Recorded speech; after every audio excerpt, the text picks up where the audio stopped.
can analyze the physicality of the existence.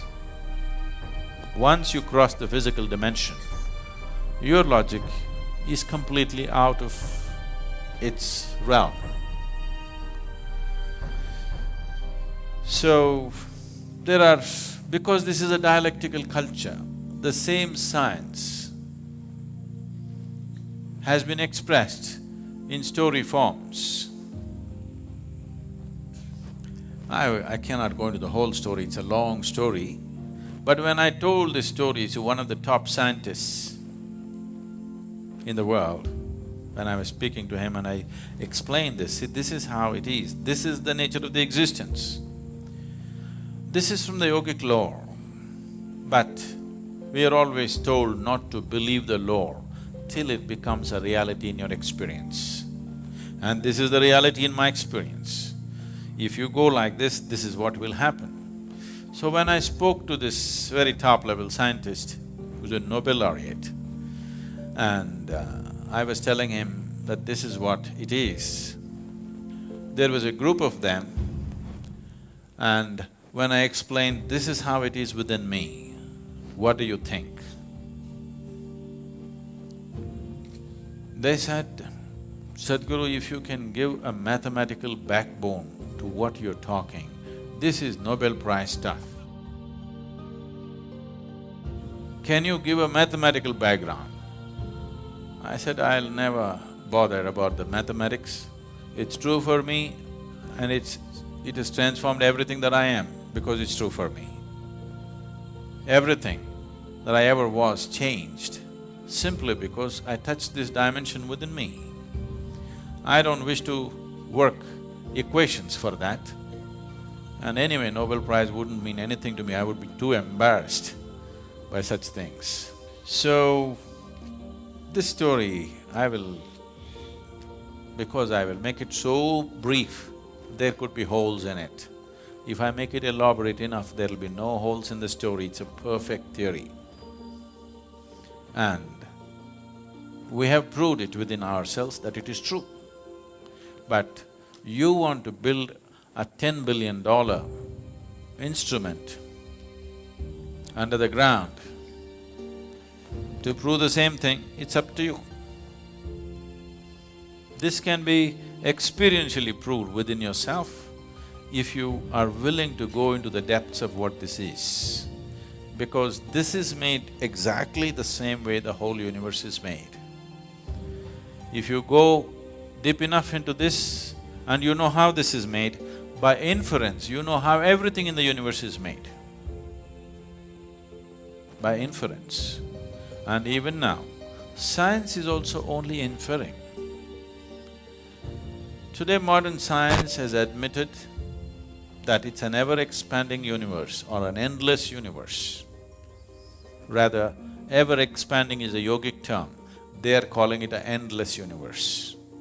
If it's an endless universe, trying to travel across the universe and find out the nature of the universe is untenable, isn't it? Simply out of question. The only way you could know the nature of the universe, nature of the creation and the source of creation is by going inward, because whatever you ate in the morning, whether it's a idli or a dosa or a banana, has been transformed into a human being in the last few hours. Nobody else can do this except the source of creation. So if the source of creation is right here, if you want to know anything about creation, isn't it the best place to consult?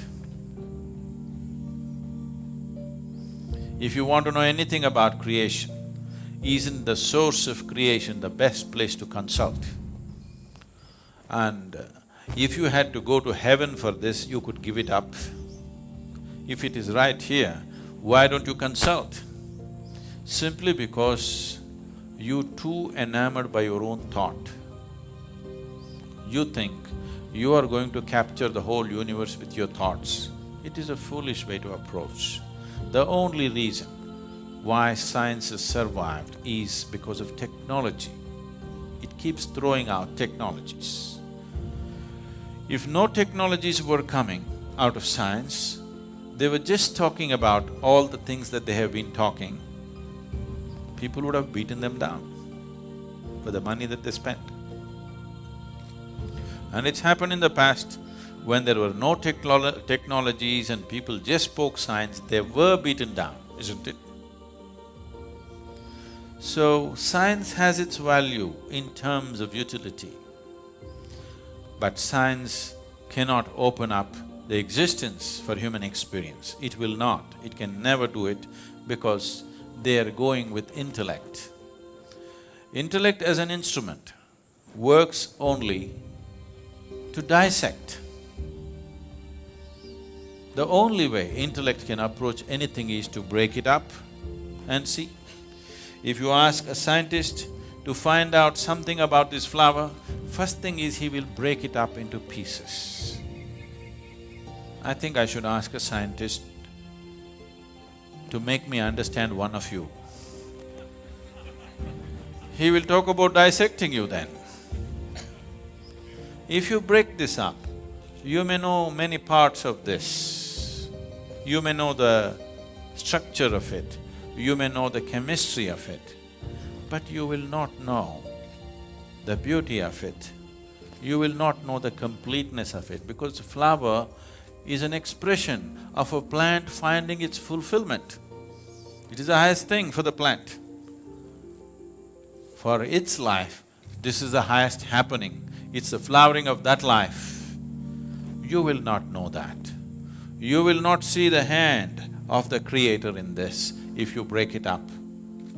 But as a whole, if you are willing to pay attention, absolute attention, if in your approach you make this flower more important than yourself and keep your focus on it, you will see the whole universe in this. If you break it up, you will have petals, you will have other parts of the flower, and you will come to vulgar conclusions, and then you will learn how to make use of it. So right now, unfortunately, our approach, what we call as science, has become like this: how to use everything in the universe for our benefit. If a tiger comes down from the mountain, looks at you, he will think, wow, dinner. So you look at a tree and you think, wood. It's all right for a tiger to do that, because that's all he knows. But it's not all right for you to do that, isn't it? But right now, that is all science has become. Anything we see, how to make use of it. Anything we see, how to make use of it. Even an invisible atom, we won't leave. Even the goddamn boson. Already people are talking about in how many ways it could be used. We could make a boson bomb. You understand? If we make a boson bomb, all of you will just vanish. We don't even have to deal with your dead bodies. Yes, because you'll cease to exist, just like the boson. Instead of shooting you dead or burning you to death, if we make all the protons in your body collide with each other, you'll just vanish. You want the technology? But they will tell you, no, there could be medical uses to it. We could do this, we could do that. Yes, I know all that. But just the idea, it doesn't matter what, you cannot look at anything without thinking, in what way can I make use of it, is a very crass way to exist. With this level of existence, you will have everything and you will have nothing. This is modern life. People have everything like never before, and they got nothing in their lives. Nothing that you can call of any worth.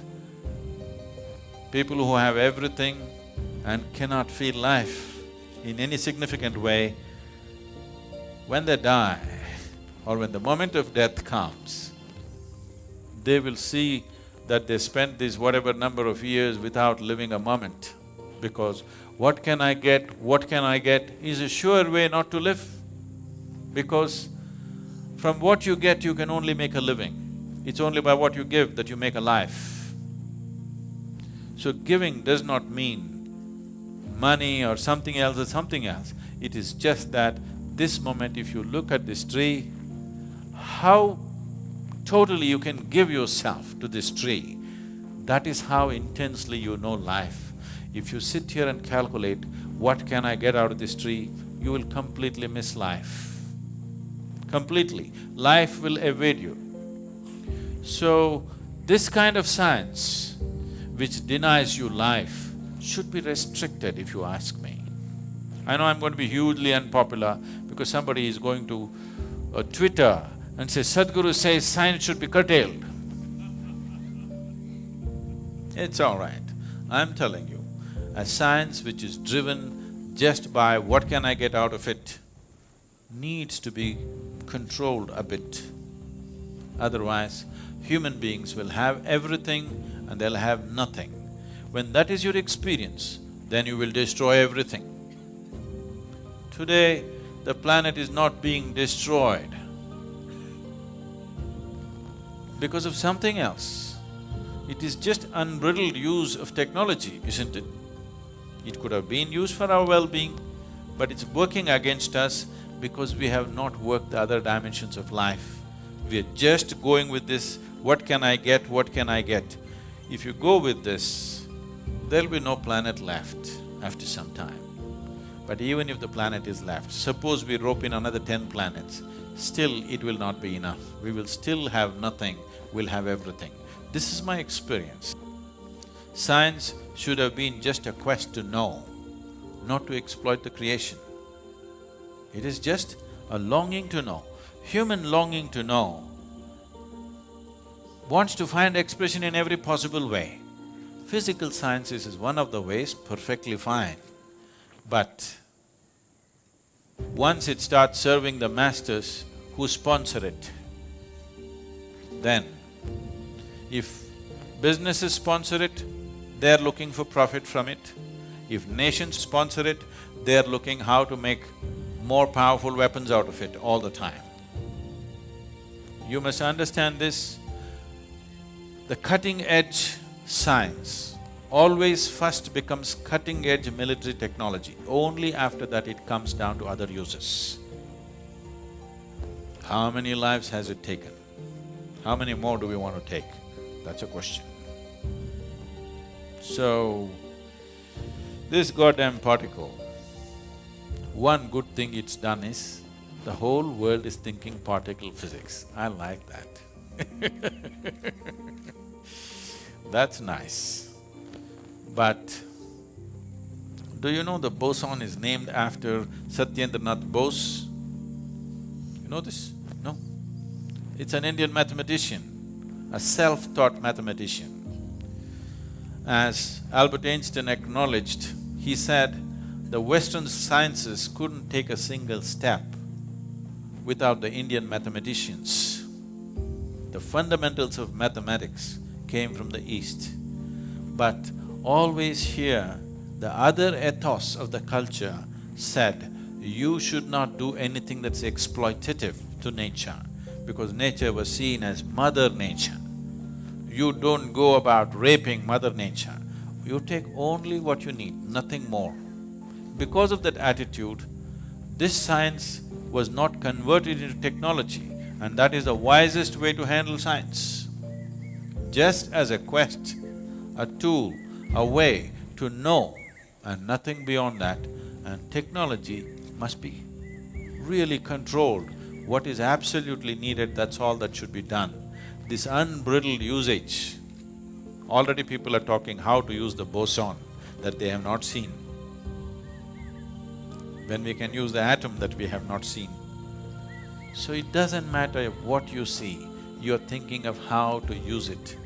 This attitude, unfortunately, has been further fueled by the attitude of science. This need to be checked, otherwise it will be our nemesis. It will for sure be a goddamn everything.